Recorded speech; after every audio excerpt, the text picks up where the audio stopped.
Well, good evening, everyone, and welcome to the regular council meeting of the Village of Lytton for July 14th. Before we begin, I'd like to ask everyone to join us online, everyone that's joining us online, to please turn off your videos and mute your microphones. Please note that the meeting is being recorded and live streamed on the Village of Lytton YouTube channel. If you would like to watch the meeting or view a recording of a previous meeting, it is available on the Village YouTube channel. Thank you, Your Worship. You may call the meeting to order. There we go. Thank you. And so I call this regular council meeting of July 14th to order at 7 p.m. To begin, I'd like to recognize that we're meeting on the unceded traditional and ancestral territory of the Ntlaka'an people. We will start with adopting the agenda. So I do need a motion. Thank you, Councillor Michelle, seconded by Lightfoot. All those in favor? Carried. And moving on to the adoption of the minutes of the regular council meeting of June the 23rd. Motion. I will move. Thank you, Councillor McCann, seconded by Councillor Toss. Were there any errors or omissions?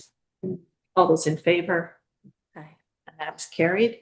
And now moving on to the minutes of the special council meeting that was held on July the 10th. So moved. Thank you, Councillor McCann, seconded by Councillor Michelle. Any errors or omissions? All those in favor? That's also carried. All right, so we move right on to item number 6, which is public comment, and I'll turn it back over to Corporate Officer Storchenko. Thank you, Your Worship. So we now invite members of the public to provide comments on items related to tonight's agenda. Sorry, just one moment. If you would like to speak, please use the raise hand function feature on Zoom. You can find this by clicking on React at the bottom of your screen and then select Raise Hand. When it's your turn, I'll read your name and ask you to unmute yourself. You'll have 2 minutes to speak. Speakers are asked to please state and spell your name, provide your address, and indicate the agenda item you're speaking to. If anyone would like to speak, please use the raise hand function now.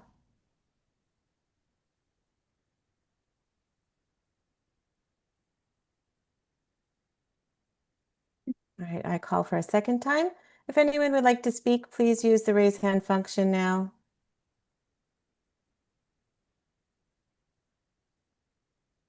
I'm not seeing anyone online. Your Worship, is there anyone there at Parish Hall? Yeah, there's no public in the hall tonight. All right, so thank you. So that concludes the public comment portion of the meeting. Back to you, Your Worship. Thank you. Excuse me. We'll move right on to item number 7, staff reports and presentations. And the first is CIO Monberquette. We have an item regarding a change order approval for the village office. So. Thank you very much, Mayor O'Connor. Good evening, everyone. This first item on the agenda tonight under the staff reports relates to our village office project. And as council knows, the construction has begun. We signed the contract with the contractor A&R Construction back. We just signed it, but we had approved it back in March for $4,503,000. And so what we're asking for tonight is approval up to a set amount. We're recommending 2.5% of the total for staff to sign change orders, approve ongoing changes as they come up. And this isn't untypical in a construction project, particularly of this size. Generally, my understanding is that you can have change orders anywhere between 2% and 5% of your total contract value. And we're anticipating trying to keep those in around the 2.5% number. One of the reasons why we're requesting this approval up front is just so that we can keep the project going, so that if something comes up, we don't have to wait for a council meeting to come back and seek approval. But also recognizing that we don't want it to get out of hand. So we want to say, okay, it's okay up to this amount, and then we'll need to have further discussion if required. And then the final thing I'll just say, just as an example, the types of things that come up. I mean, we did have right at the beginning, after the contractor had submitted their proposal, our sewer project design was completed. That goes down the laneway right beside this project.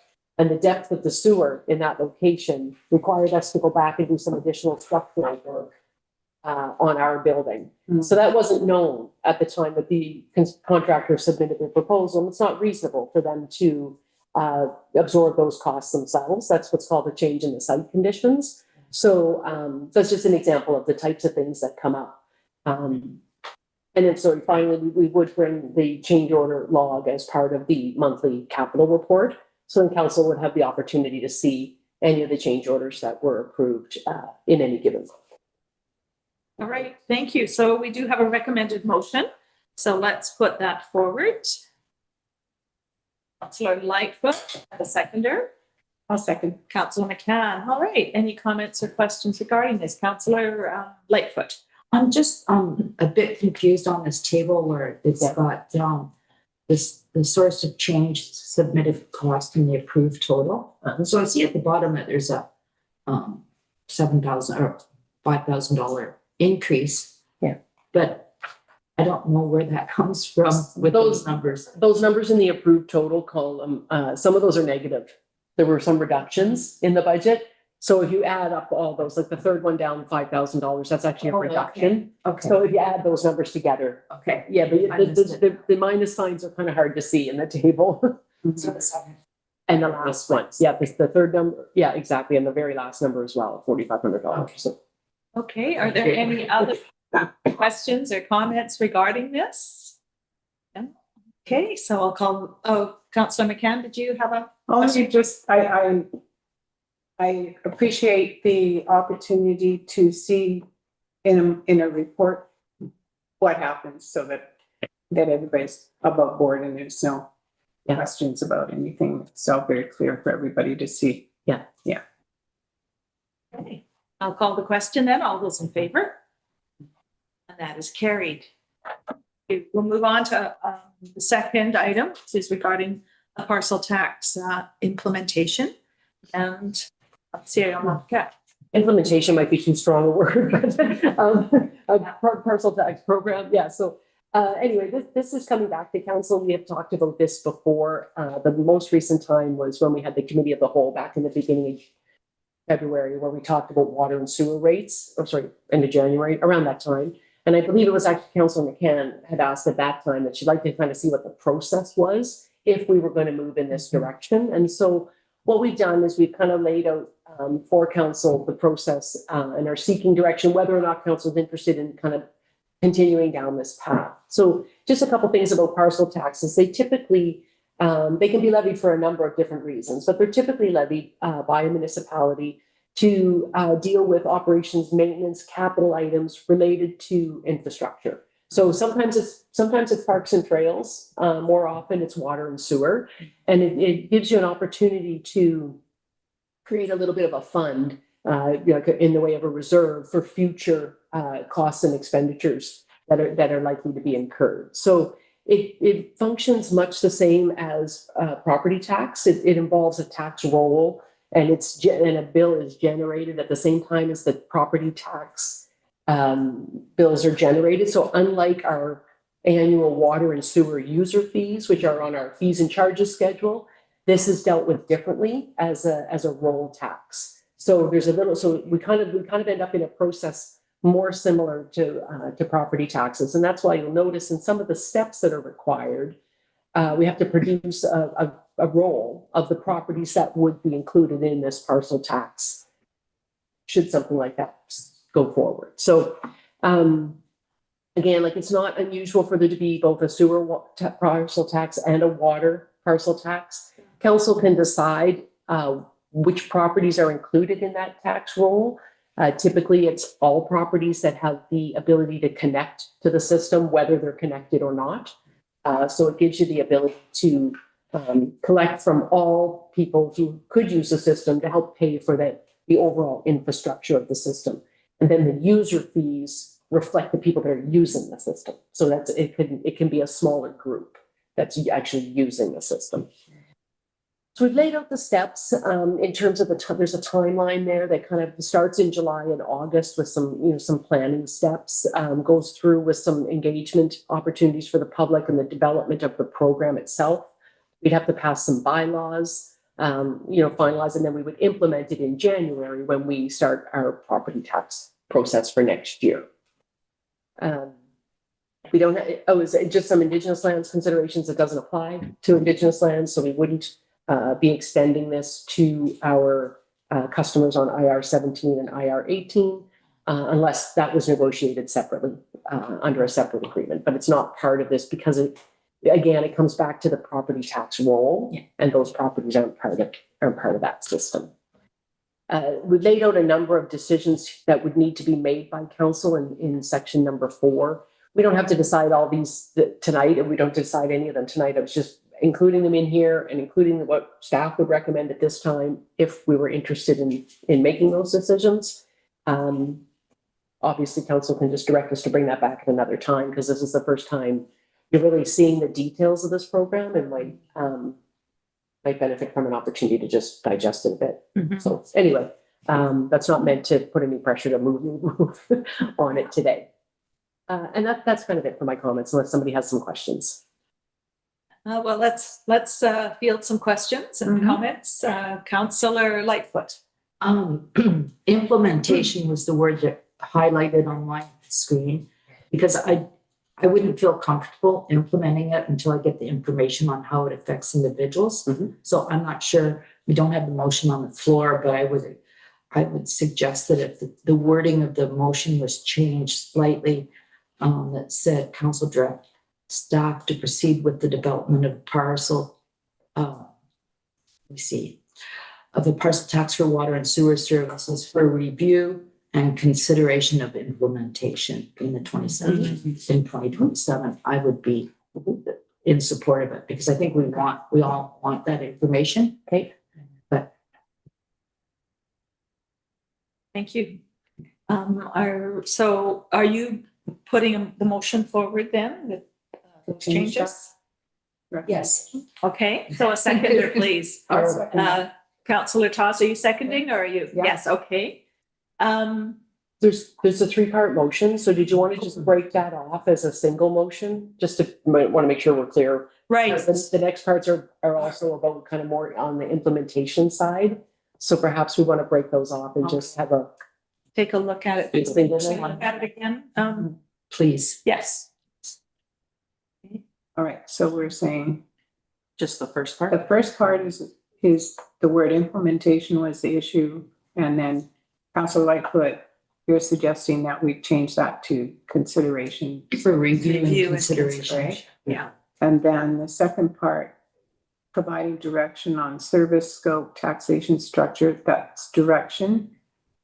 And properties to be included, I'm okay with that. Are you okay with that? Because that doesn't change.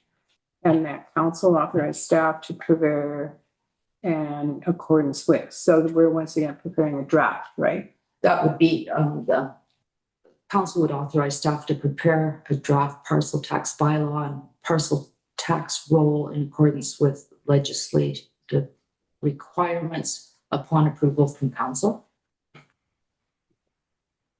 Is that redundant? Upon review and consideration. Or we could just drop that one and just leave the first two in, and then that one would come in later after we've looked at it. Yeah, if Right. consideration moves out into Then we would. preparation, right? Or development. Consideration moves to implementation, then that pops back up again So we'll Right. remove the third item, and the first two, and the first one is a change to say services for review and consideration. Mhm. Yeah, so that's what you're putting forward. Yes, So thank you. we'll have a seconder for that then. Councillor Toss, did you want to still second that? Sure. Okay. And so other comments or questions regarding that from anyone?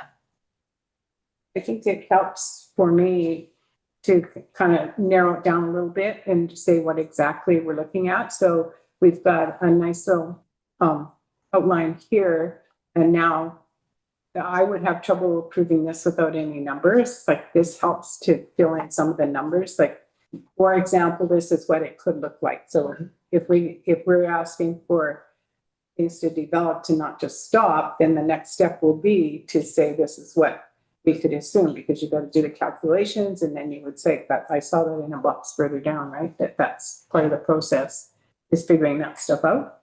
And so for me, that would be easier to support this kind of thing if I know how much each homeowner could likely be affected by such a thing, and who And may I ask a point of clarification? So in order to do some of that work, we will need to make some assumptions on some of the things that are, like, need to be decided about the program, like, does it apply to everyone equally? You know, so I guess at this time, if council wants, I can just prepare it based on some assumptions, and then, you know, we can have a further discussion on, you know, what that means and what that generates, and if there's alternate assumptions to be considered. Does that work? Does that make sense for everyone? Yeah. May I Okay. clarify, the resolutions, please? Yes.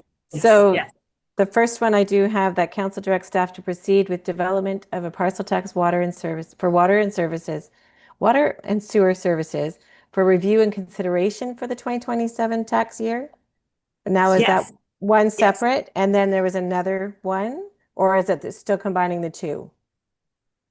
The first two. The I first think they're two. combined. Yes. Okay, they're that's why I wanted combined. to make sure that they were still combined. Yeah. Okay, thank you. Just wanted to check. Okay, if there are no further comments, I will call the question. All those in favor? Okay. Carried. All right, now we move down to vegetation management program. Program implementation. I gotta get the right words there. Thanks, Mayor Potter. And again, this is another one that we've kind of talked about before. We're sort of trying to bring it back around, like, close the loop or make a decision to move forward or not. And so this came about because, particularly, it sort of started last summer, where we were getting a number of calls from residents who were concerned about vegetation on properties, primarily for people who don't live here, and who aren't here to take care of their property. And some of the grass and weeds and everything was growing, and people were concerned about the fire hazard. So we started talking about, you know, maybe a way to try to address that. And we do have tools in our unsightly premises bylaw that we could just be fining people. But we didn't really feel that that was an effective way to deal with it. Instead, what we wanted to do was offer an option to that, which is people could sign up with the village on an annual basis, and we would provide services to, you know, keep it under control. And so we're proposing an annual fee of $200 that would be for a typical downtown lot. You know, some of the larger lots, we'd have to negotiate the fee on a per property basis. But really just to offer an alternative, so we don't have to hit them with an unsightly premises ticket, but we can still keep the vegetation under control in the village. I did review this with a couple of our colleagues in the area who have worked in Fire Smart for a long time, and they felt it was a good program, and we're kind of excited to see that maybe something like this would get put in place. And in a typical year, this would start much earlier. We're a little bit late. And, you know, from talking to the crew, they felt that, you know, really in a normal year by now, you'd pretty much be done the work, because you would have cut it a couple times in May and June and early in the season. And as we know, everything is kind of dried now and not really growing. So, so that's the proposal to look at. Mhm. So we have a recommended 3-part motion here. Let's put it forward and then discuss. I'll make that motion. Thank you, Councillor McCann, seconded by Councillor Michelle. So thoughts, questions? Councillor Lightfoot. So within your overview, you talk about it being a voluntary system, but within the motion, it doesn't mention voluntary. It sounds like every property owner is going to get a $200 seasonal fee. The council approved a $200 seasonal fee per property on a recovery basis. Yeah, I hear what you're saying. I mean, that's definitely not the intent. The intent is that goes with the program, and part of the program is you sign up. Like if you look at the program itself. But if someone in future read that, they would say everybody has a $200 fee. So I think the wording needs to be modified to reflect that it is that the village, maybe a preamble could be that the village establish a voluntary vegetation program. So can you put that right in the first line of the motion as a friendly amendment? I don't know. Well, the Council village- approve the vegetation The volunteer. The voluntary vegetation management program. Voluntary at the front, yes. And that council approve a $200 seasonal fee for that program, Yes. so that it's Yeah, clear that it's only connected to Yeah. the program. So my only concern, and further on in it says present, the village does not have a bylaw enforcement officer. Sad story, but a lot of times the CAO gets that dumped on the table. And it's only occasional and only when it really needs to happen. But so as a result, enforcement is limited to a on complaint basis. That's how we do things right now, is when we receive a complaint, we look into it. We don't look around for bylaw infractions. So I think that's great, but my concern is that I'm not sure citizens are aware that there is a process where they can voluntarily identify a hazard or a risk to their property from neighbors or right-of-ways or whatever. So this is sort of aside from the motion, but I think it's something that we need to highlight in our newsletters on how to do a citizen complaint if you're concerned about wildfire risk or fuel management and For anything, anything. hope that we would make it anonymous so that we don't have neighborhood feuds established. So I just need some clarity on that as we proceed, but that's. But back to the bylaw. Sorry. So will a friendly amendment work? We've put it forward and seconded it to say that council approve the voluntary vegetation management program. Yeah, that's fine. May I also, did you want to also put that second part in? We're saying $200 for participation in the program? Yes. Yes. All right. And so that is a 3-part. Any other questions, comments? Councillor McCann. I went through the draft of the compliance and all this property owner responsibility. So the outline of the program. And then it says the Fire Smart compliance note. Participation in this program helps reduce wildfire risk, but does not guarantee complete Fire Smart compliance. Property owners remain responsible for meeting all municipal bylaws and safety requirements. Somewhere, I'm not sure if it's there, but there is an option for any homeowner to have their property assessed and to do the Fire Smart assessment. And I wouldn't mind if it was somewhere in all of this that was an option. So if, for example, and that always has been an option available to everyone. And so if we're offering this program, then perhaps we could suggest that this may lead to, right, or you may want to do this after. So it could be a part of the Fire Smart assessment process. Like if somebody came in and assessed my property and said, you need to do this, that, and the other thing, I might come to the village of Lytton and say, so how about I sign up for your little thing because it might help me get what I want done here. So it kind of showing how those two things help each other out might be to everyone's benefit, right? Yeah, that's a good idea. Sorry. I'm just going to make comments. So I see that not as part of the bylaw, but as part of the advertising or the sharing. Mention it. And we could put it on the. With the word. Yeah, there's stuff that's part of what we're doing in this outline of everything. Councillor Lightfoot. I was just gonna say the Fire Smart program might be able to take part of, help with a portion of the assessment. Yes, you might be able to get reimbursement for it. Might be the lawn, but the homeowner and Fire Smart might be able to cut the bigger trees because that's not something the village is doing. Right. Yeah. So, yeah, I could see lots of overlapping possible things for people there. Makes sense. Okay. So if there are no other, I'm looking up to Councillor Toss, no comments. Councillor Michelle, no comments. All those in favor? That is also carried. All right. We now move down to item number, I don't know what item number it is, 2.1, 7.2.1, thank you. Corporate officer. We have a review of the code of conduct, which is something that we do every year. Yes. Would you like to speak to it, Lisa? Yeah, sure. So this is just like you said, the annual review of the council policy. It's to provide council with an opportunity to review it, reaffirm it, and amend it if necessary. So if you have any changes, there were some proposed changes there in attachment 2. So if what council wants to consider those. Okay, well, let's put the motion forward. Councillor Lightfoot, seconded by Councillor I'll second. Michelle. And any comments or questions regarding this? Changes. Okay. There are none. Councillor McCann? Just to clarify, respect and belonging is not new, it just moved, or? That's right. So I actually put that one forward, and I just thought, you know, respect is, to me, it's overarching on everything, and I just felt it's really important that be first. Yeah, it just shifted. Thanks. That's what I thought, just making sure. Yeah. Okay, there's no other comments. All those in favor? Carried.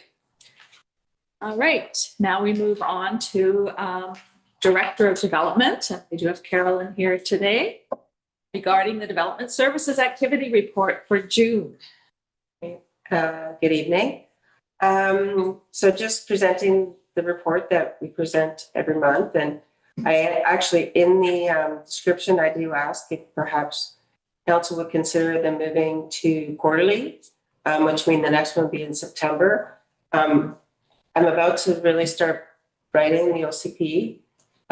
We're pretty flat out with economic development and other projects that I'd like to focus. And although these aren't a big thing, it is another report for council, and it is work that the planning assistant needs to help me with the stats, as does the building department. So I'll leave it with you there.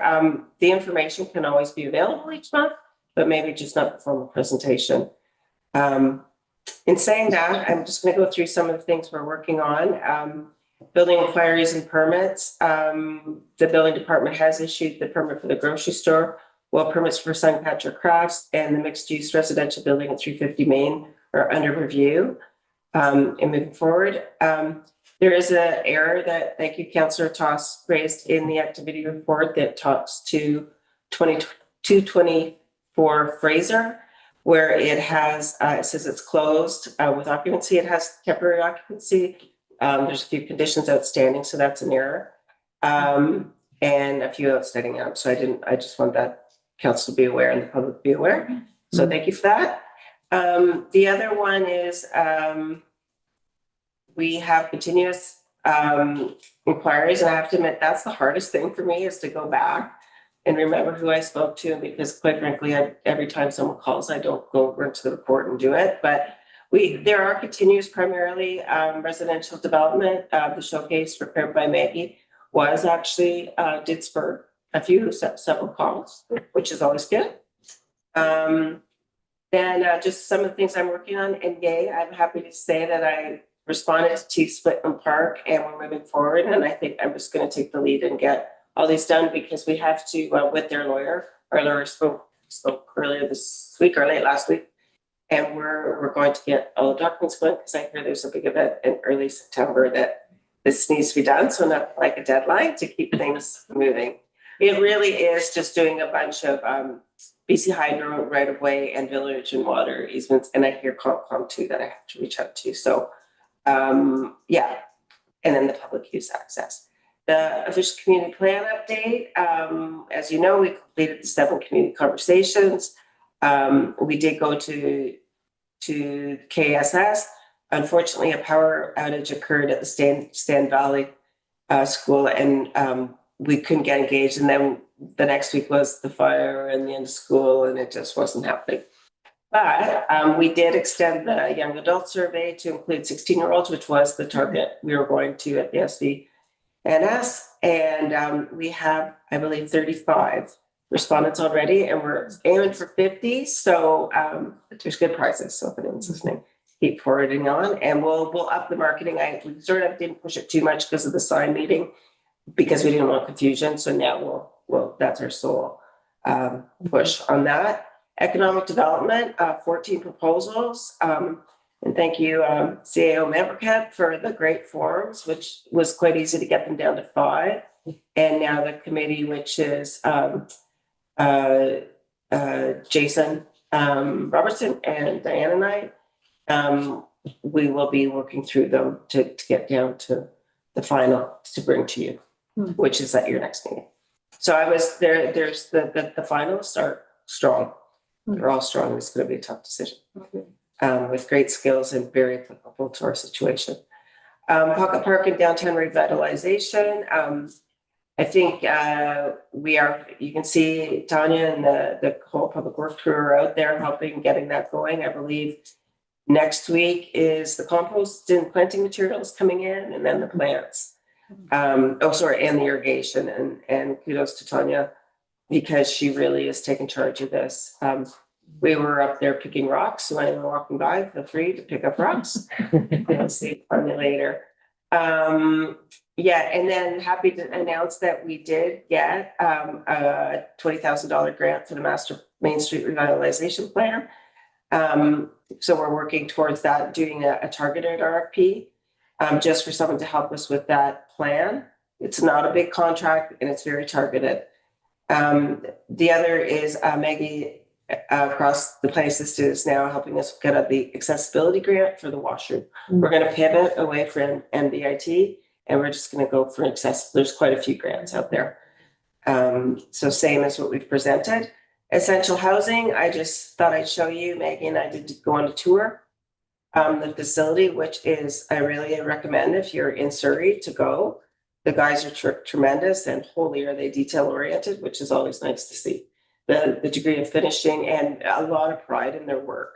So as you can see, the lower one, when we were there, Maggie and I, it was really just the bottom steel, and he just sent me those pictures last week. So it's quite exciting. The archaeological reports have been completed for both projects, and the geotech is starting on Lane 1. The 500 Fraser Street are doing their own geotech, and they're in, I believe, building permit design process. The addressing project, which Maggie is working on, we selected McElhaney to work through the coordination of the municipal addressing funded by a grant at EBCM, and we're tightly involved with, actually, it's Brian Baxter's working on that and to coordinate, and it's really the priority for emergency services, but also rolls into addressing and zoning and planning and the folios for taxes to make sure we have a BC assessment. So there's lots. And then I just thought I'd let you guys know what I did while I was away for 3 days for the Planning Institute of BC conference, which often they're not super applicable to small towns, but this one being in Toss or in Penticton really was. And I'm happy if you guys have any questions about that or need more information on some of the things I said. So that's pretty much it. Great. So any questions? Thank you. So let's put the motion forward to receive the report for information. Councillor Lightfoot, seconded by Councillor McCann. And now comments, questions. Anybody? Councillor Lightfoot. I just highlighted a few things from that workshop in Penticton. Yeah. The one that jumped out at me was focus on rent to own housing by the, forgive me, the nation. What to say? Sailtooth. Yeah, I'm good at that one. Sailtooth is yeah, because I heard it before I saw it spelled. On fee simple property. Yeah. Vancouver. Yes. Yeah. And it was really interesting. Cost of construction, they originally had 20 and then they've gone down to 9. And so it's a little complicated, but it's the first 2 years you pay rent and then that flips and turns and becomes your down payment. So if you want, I can dig deeper as we go through sort of housing policy. I know certainly when I was in my 20s and early 30s, it's the down payment that's hard. Mm-hmm. And I thought that was quite interesting. Yeah. They had a huge wait list for that. Yeah. Interesting. Yeah. Other comments, thoughts on the report? Okay, well, thank you. Lots to report. I guess we've been 3 weeks since our last. Yeah. And you had mentioned quarterly now reports, which to me makes perfect sense. There are months when not a lot happens, and you're, as you said, developing the report of, It is interesting that usually inspections, as you all know, that we had real peaks, and recently it's not, but that will change as the Legion, and then obviously the village office, and it's going to start going up, that one. So yeah, good. Okay, Councillor Lightfoot. Just to add on to that, at the end of September, a report at the end of September, I think is more than adequate. There's, it's not going to change our opinion, our actions between now and then. Yeah, and like I said, anyone can call me at any time, and I can do that. Great. Or inquiries. Yeah. Perfect, thank you. Okay, all those in favor then, we haven't voted yet. No, all those in favor, carried. Perfect. All right, we move on now to 7.4, which is Public Works. And it's Village Center Street improvements. CIM on Burkett, are we turning it to Daryl? Are you speaking to? We are going to turn it over to Okay. our municipal engineer, Daryl Lytton. Is on There he line. is. There he is. Good. Good evening, everyone. Can you hear me all right? Yes. Okay. Good evening, Mayor, council staff, and community members. Tonight, I'm looking for approval to proceed with a couple of items. As you recall, earlier in the year, we did a committee of the whole and we presented some street options for downtown. And in follow-up, we prepared some angle parking concepts that council had requested to review. So the first part of our the request for approval is to use those concepts that were presented in the brief to use for our general street design. They include all the streets except for 4th Street, because 4th Street's going to be a festival street and subject to a different design. So that'll be upcoming and presented to council at a later date. The second portion of the approval is to proceed with the construction of improvements for those streets, not including 2nd and 4th. 4th, of course, is future. And 2nd Street, we're waiting for a design for BC Hydro. BC Hydro wants to relocate their overhead 3-phase power from 1st Street to underground on 2nd. So that would be a future endeavor as well. Yeah, so the plan is that we would get the current contractor that's working on those projects for the deep services. They would be issued a change order to complete paving work, and that's generally related to all the underground utilities, because we had to remove a lot of the street surface infrastructure during the water and sewer main construction. So that work on the deep services, that's proceeding along, and that's going to be completed probably in the next several weeks. So after that, we would like to get them to start on pavement work. We do have some unit prices in the contract for doing pavement work. This would be an expansion probably on the existing scope of the work in terms of cost, but we are still anticipating that the overall project cost will come in within the grant reprofile that we previously presented to council for water and for sewer, because in those projects we did have some road repairs that were tributary to the various deep utilities that we were completing. Thank you. That's my request. Thank you. Okay, so we have a recommended 2-part motion here. So let's put it forward and then we discuss. I will so move. Thank you, Councillor McCann, seconded by Councillor Michelle. Okay, all right, let's discuss, ask questions, ask clarification. Councillor Lightfoot. I'm actually surprised to see so much parallel parking or angle parking suggested, because, you know, I didn't think about it a lot, but the only conversation I recall having was in front of the hub on Fraser Street, and Fraser Street's not part of this design. So I kind of mentioned it to someone in the general public, and their comment was, well, why? We've never had a problem with parking. But I somewhat disagree. I used to say we were a parking poor community because it was always pretty tight, and it was an issue. I do have a specific question though, and I'm wondering, Daryl, you probably know, what is the difference in the amount of street you use in a parallel parking compared to angle parking? So in parallel parking, it's the width of the car, right? So what's that, 6 feet? an angle parking, is it the full length, but it's on an angle, so it would be less than the full length of the vehicle. So how much into the street are we talking about? Yeah, I think if for example, if you looked at Sixth Street and the width there, Sixth Street considered parallel parking on both sides and travel each direction. And it's probably a few meters narrower in terms of total pavement width. And again, just for the previous question, the general approval for the layout on the street surface, we can always change the configuration of what we're looking at in terms of, are we doing angle parking? Are we doing parallel parking? So that's not necessarily cast in stone, but what we would definitely like to do is have, while the contractors in town, have them start working on the road repairs. So once all the utilities are completed downtown, that we can start revitalizing some of the streets with new pavement. Right.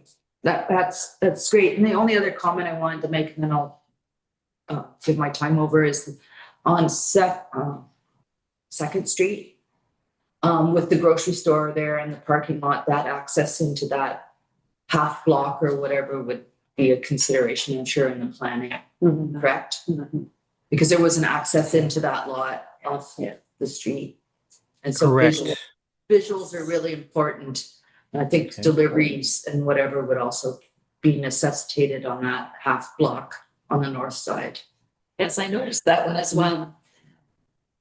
Councillor Tom. I'll just follow up on something Councillor Yes. Lightfoot asked about. Sorry, Daryl, I just want to clarify. I think what Councillor Lightfoot was asking is the width of a parallel spot is 2.7 meters, and the length of a angled spot is 5.7. Is that correct? Am I reading that properly?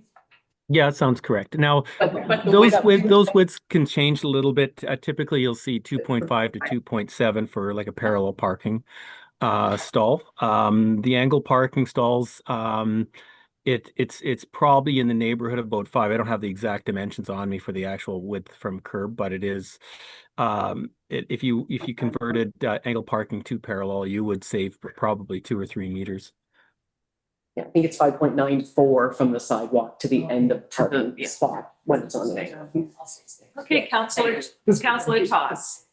Thank you, Mayor O'Connor. I, like Councillor Lightfoot, do not recall asking for a report on the angle parking outside of the hub area. And I do not think that there was an issue with parking except at the major events when I've been here. And I'm wondering, Daryl, what is the what rationale would we have to draw the lines now instead of, say, a year or 2 or even 4 years from now when parking actually becomes less less available? Why would we, essentially you're asking to put lines on the road because the cement doesn't change. So why would we do that now? We don't necessarily have to paint the lines right away, and that's not something that we've currently anticipated in the construction project. What we do have prices for is per square meter pricing for asphalt and road repair. And So would that sidewalks. impact the angle or parallel parking? The cement would be the same, correct? Yeah. We could have the same street width, but we don't necessarily have to paint the street lines on at this time. You could leave them without street lines and decide at a later date. Yeah, I'm very much in favor of that. I'm going to be Okay. voting against this unless those lines can be put off to a future date. I don't see the rationale, and I also see that the grocery store, the parking would be adjacent to their parking lot. So it does seem a little weird. But yeah, definitely the road repairs are important, but I don't think worrying about angled parking at this point or putting lines on the cement would be great until we have a bit more of the village put in place. Thank you. Yeah, I think, to follow up, the intent in generally show the angle parking was to show, so we measured each street and just to show that it is feasible. It's not necessarily cast in stone that you would do angle parking. You can Yeah, I'm still definitely certainly voting do- against yeah, that. Yeah, Thank you. yeah, If we that's can what still do- we're asking here. Is there a way that you can do the road repairs without voting on the angle parking right now? I don't think we're voting on the angled parking. I think it says that we're approving in principle The layout general concept. layout concepts. So nobody's going to be putting lines on the road in the next 6 months. Is that correct? No. Okay, then I will vote in favor of this. Thank you. So, okay, other comments, Councillor McCann? I had a couple of questions or comments about letdowns, okay? And a letdown, I presume, is making the road flat, right? So in the back alley or whatever we call the center lane, you want that to not be a bump there, right? That's what a letdown is? Yes, correct. Okay, There's still typically a little bit of a rise from the asphalt just to control drainage, but Okay. typically it's flat enough so you can drive over it. Yep. So I just wanted to make sure that you are in your plans, because I couldn't really see it on this.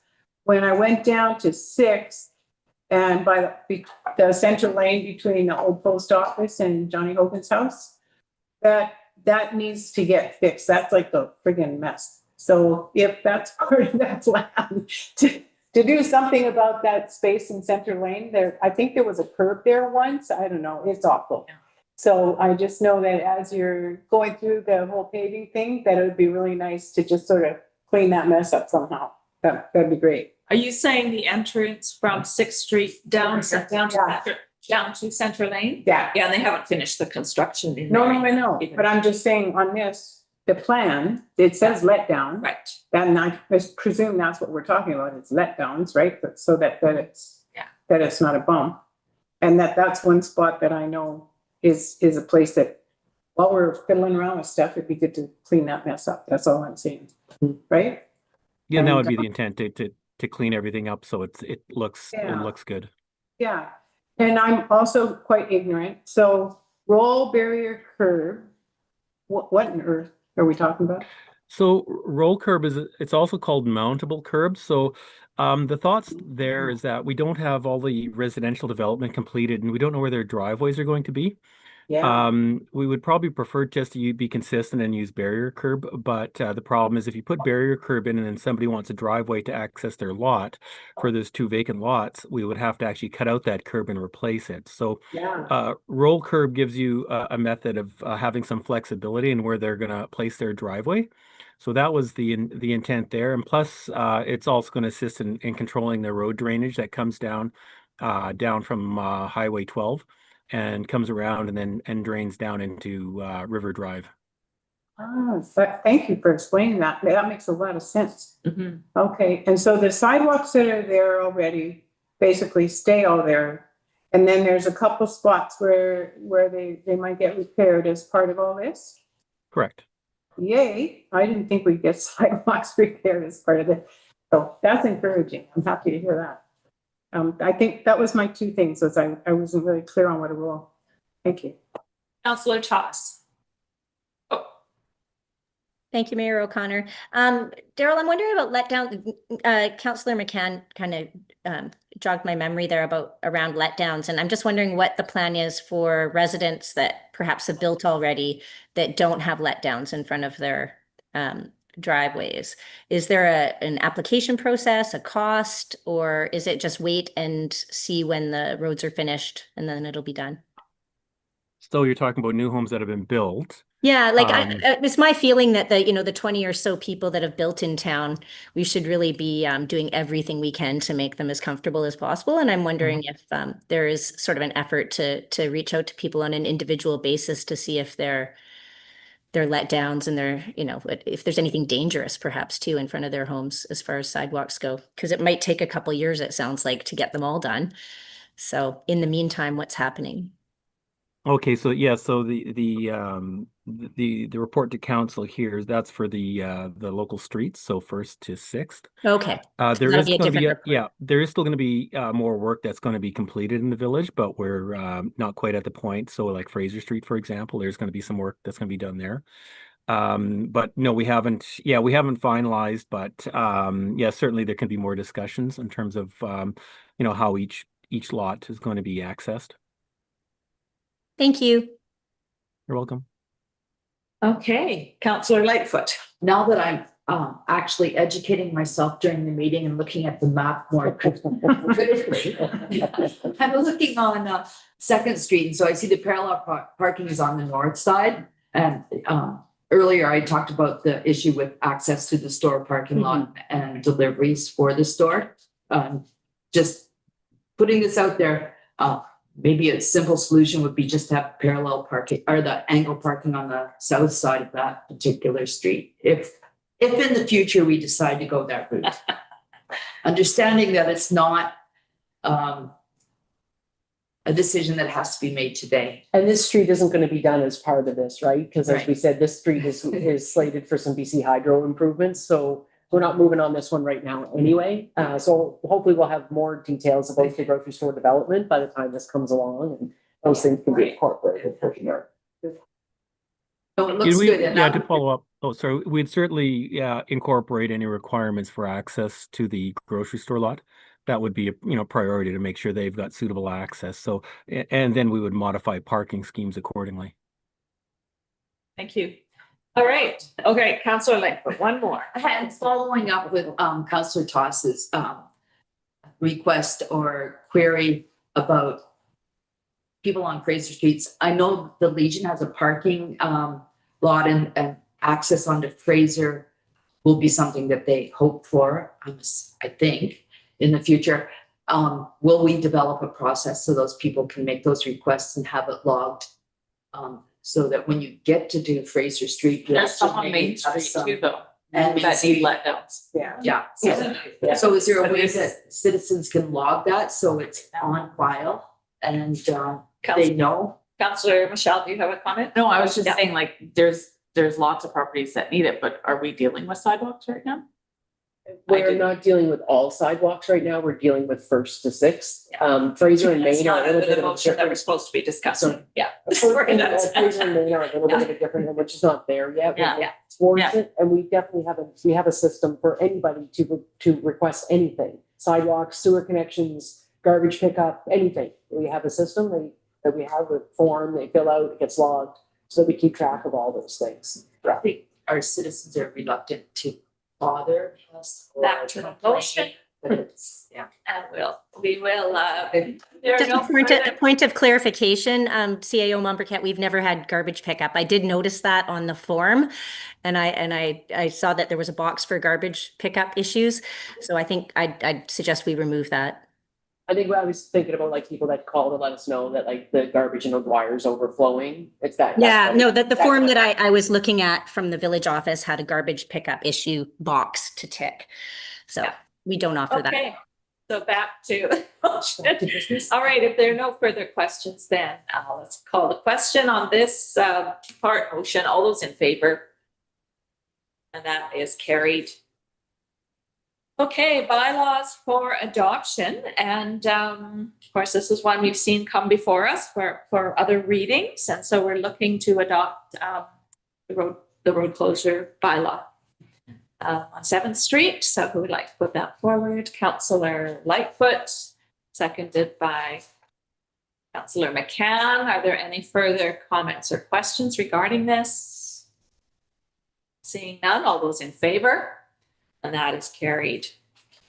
Now we move on to correspondence, and we have a number of letters. The first one is correspondence from the Lytton Chamber of Commerce regarding the visitor center. And it is in your package, and everybody, I'm sure, has read it. And I'd like to hear some comments regarding this.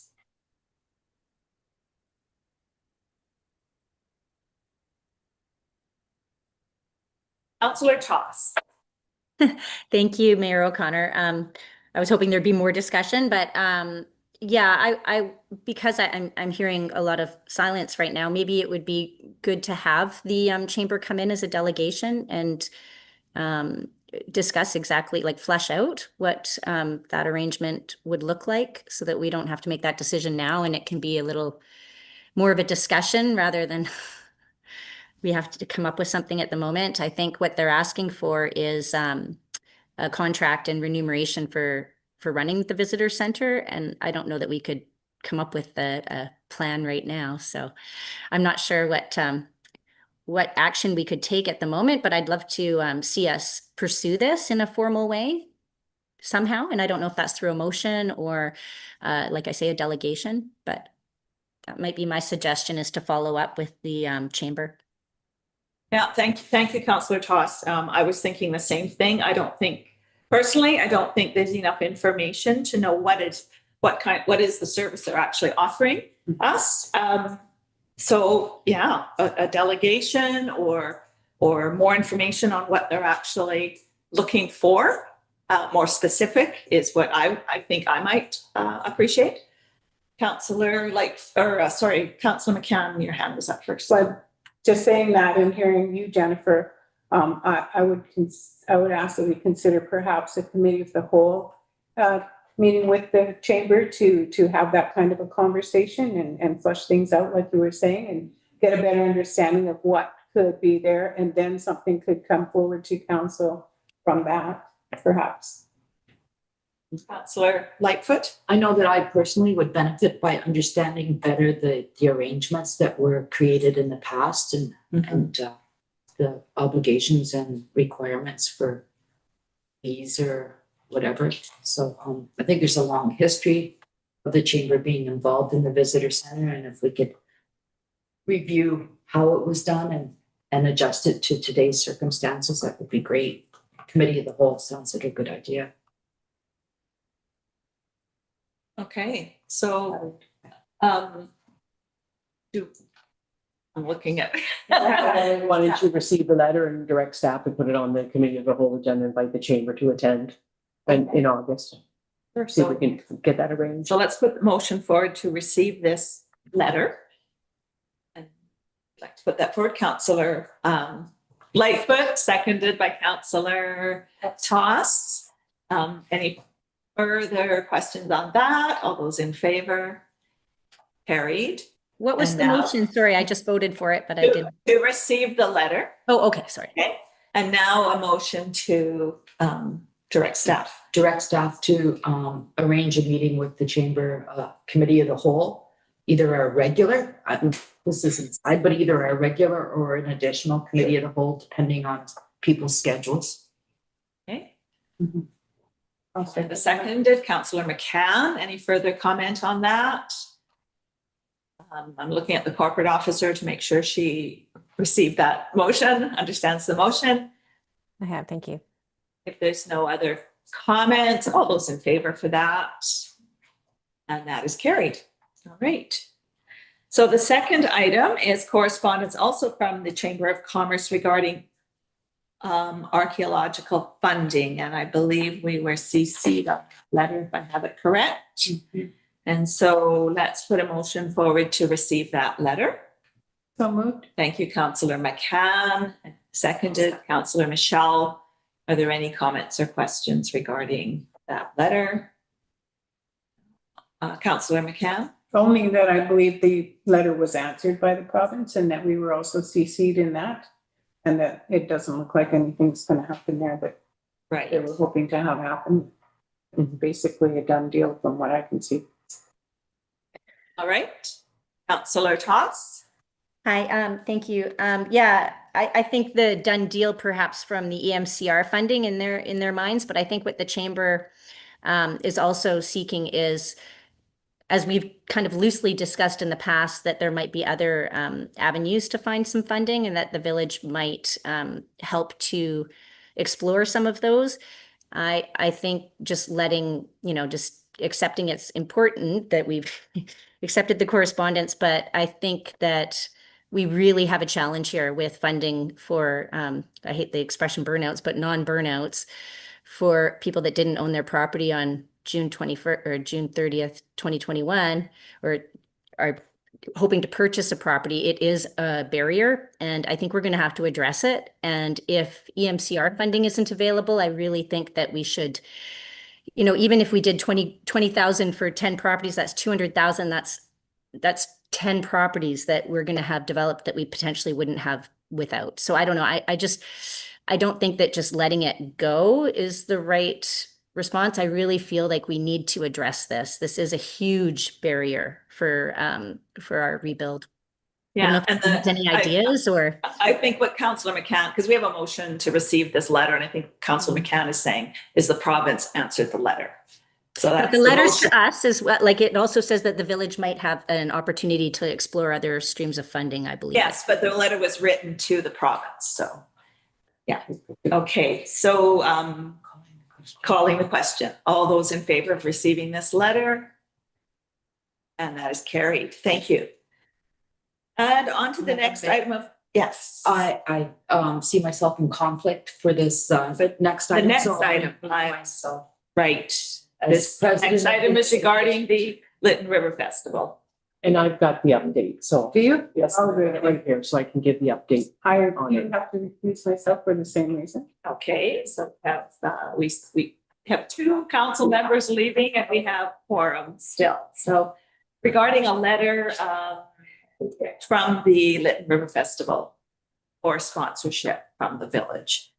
So, Okay, there has been an amendment to the request that's been received. So the letter that's in the package discusses having the closure of 5th Street and a portion of Center Lane for the festival, and that has been updated to a request to close 4th Street from Center Lane to Fraser Street. So looking at orienting the festival towards where the swimming pool is going to be in the future. So I think they're looking at setting up on the pool location and closing the street in front of that on 4th. So I have let the organizers know that 4th will not likely be paved or improved before then.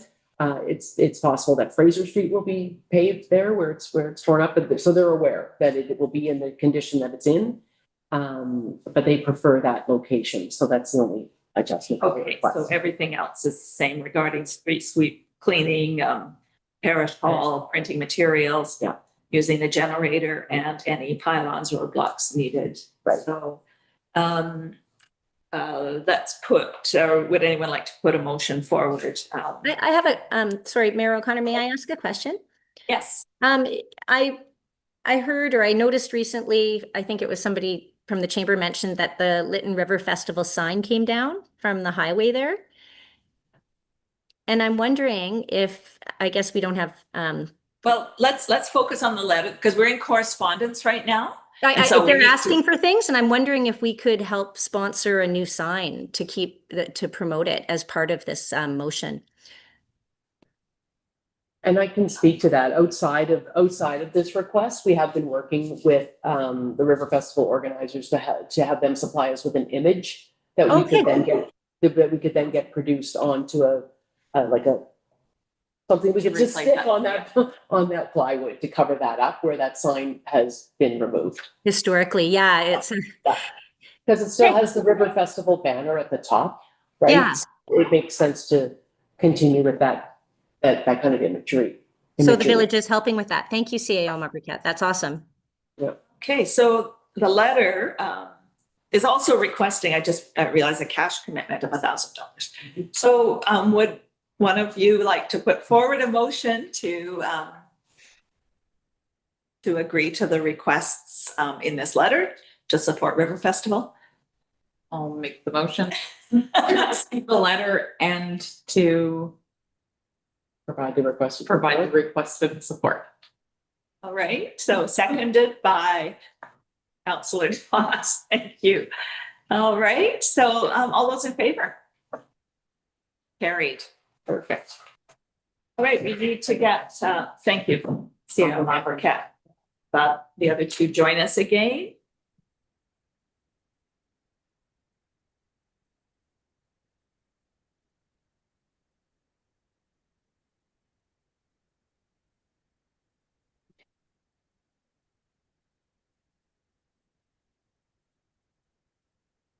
And they are.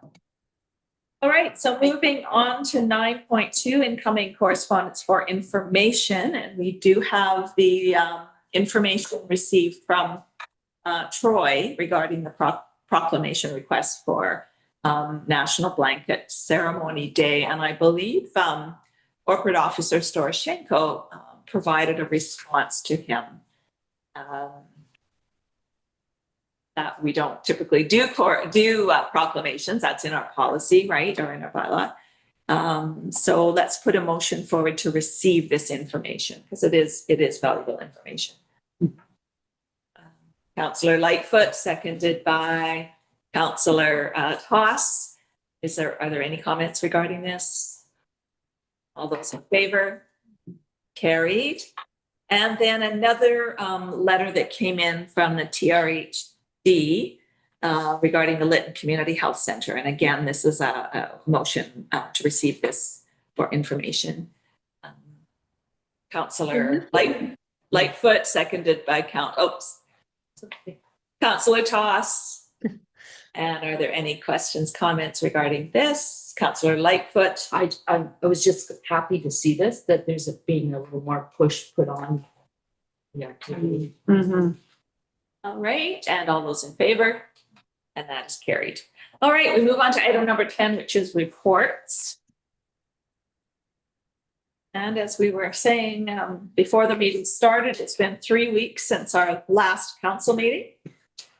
I do want to begin by mentioning that that first week after our last council meeting, because of the Saw Creek fire and the 5-year anniversary of course, of the Lytton fire, the media was quite relentless. And there were a number of interviews and many stories were printed and aired during that time. As mentioned in our public fire debrief meeting that we had, I just want to reiterate to thank everyone who supported the village through the fire, particularly the Saw Creek fire, of course, from our own staff to the TNRD EOC team to BC Wildfire, LFN Emergency Operations, other First Nation fire crews, and our own Lytton Fire and Rescue, as well as fire departments from all over the province that showed up to help, and not only the village, but all communities in the area. The cooperation and integration was recognized, and we know there's always lessons to learn from any situations, and we always, of course, take that away for the future. But back to the support again, all that support was truly appreciated. On June 25th, I attended 2 meetings in Kamloops, the first being a Thompson Regional Hospital District meeting, where there was a presentation from the Jim Pattison Center for Health Systems Learning. And it's called the JP Center for short. They're an organization that supports community-led projects, innovation, or partnerships, particularly rural and remote communities. So they had a presentation at Silga. I know I went to that, and I believe Councillor McCann did as well. So if you Google JP Center, you'll find more information on that.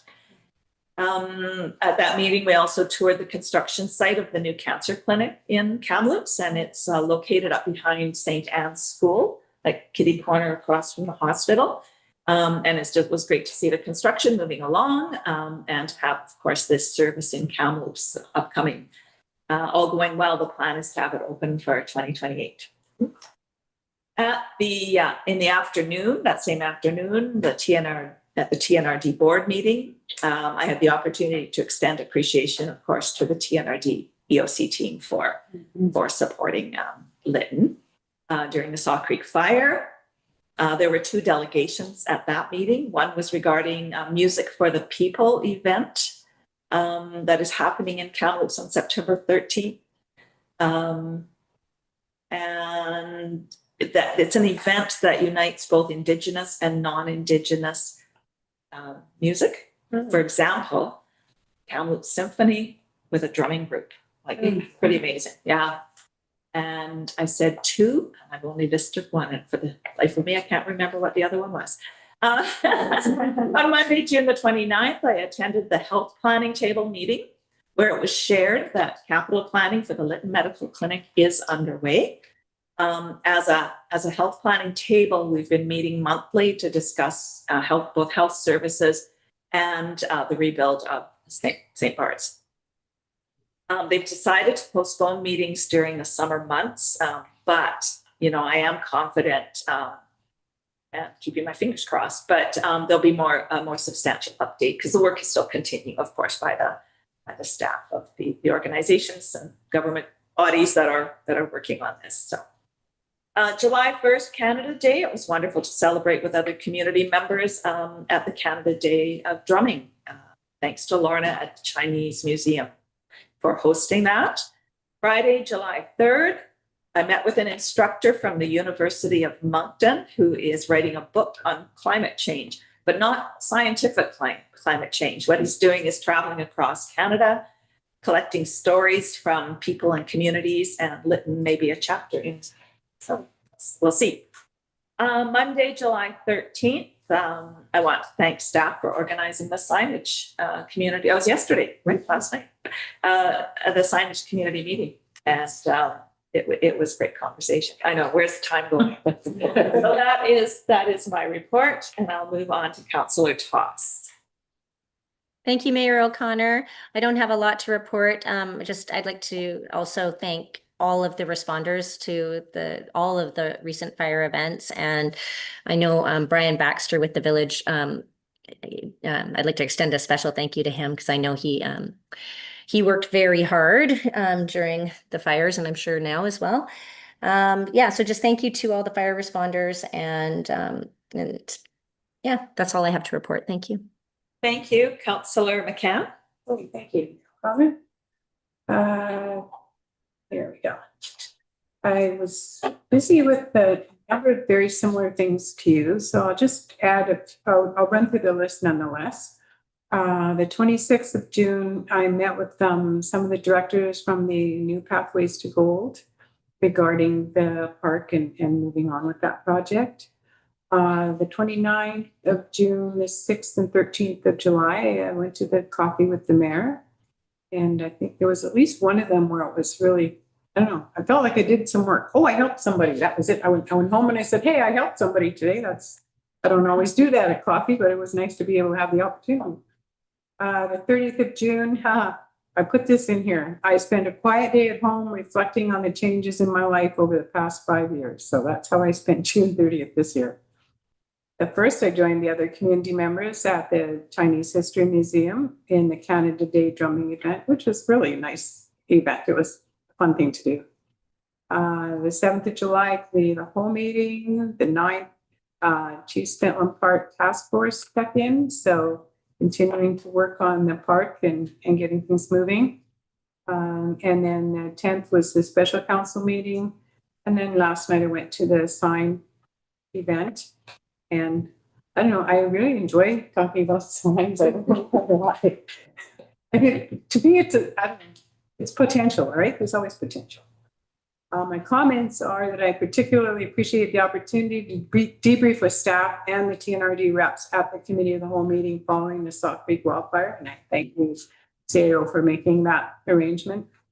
I'm excited to see the community hub building progress, and I wish Child and Family Services a successful and uninterrupted event up this week at Pasauco Lake. And I encourage all who are able to attend this annual community event to make the trip up to the lake and join in the activities. Thank you. Councillor Michelle. Nothing to report. Okay, and Councillor Lightfoot. Not a lot to report. I made it to one coffee and the signage meeting last night, and the debriefing from the Sauk Creek fire. I had several people comment that they went in and viewed it online, and they found it really helpful and really they were happy to hear that. And I think we raised a few questions that we need to examine a little further, but it was a good example of things ahead. Other than that, it's summertime and relatives are visiting and the garden is producing. Thank you. All right, so that brings us to the end of the open meeting. We are going to be moving into closed, but just before we do that, we have one item to be released from a previous closed session, and that is item 26-118C, a resolution that council approve a contract with Joanne Hammond, archaeologist, ending December 31st, 2026. So now we need a motion to move into closed meeting to discuss items on item number 91D and K of the community charter.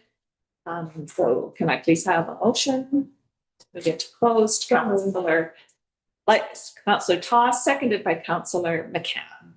All those in favor and carried. Great. So I will now thank everyone for attending and turn it back over to Corporate Officer Storoshenko. Thank you, Your Worship. So that concludes the public portion of the regular council meeting for July 14th. We ask that members of the public and staff exit the meeting as council proceeds to close. Thank you for joining us this evening. And now, council, I invite you to take a short recess while I prepare the meeting to close.